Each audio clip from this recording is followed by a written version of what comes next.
Zer musikatzen hartu zera baita? Gitarrak, batez ere. Gitarra.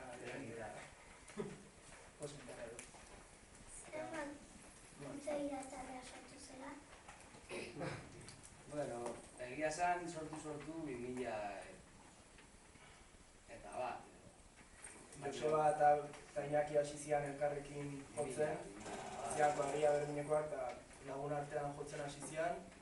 Hori izan zen, Dezeporen lehenengo zen. Bueno, hain ikan ezan Dezepo. Baina gero ni elkartu nintzaien.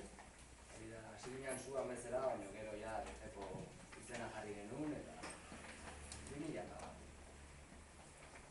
Zer musika mota jotzen duzu,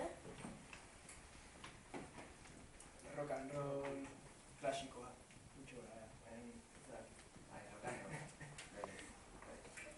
Nola sortu zenuten taldea? Lehen azaldu dugun bezala, Iñaki eta Joseba elkartu zidan, atxalde batzuk horrela pasatzeko. Eta pixkat ja serio hasi ginen, ni elkartu nintzen.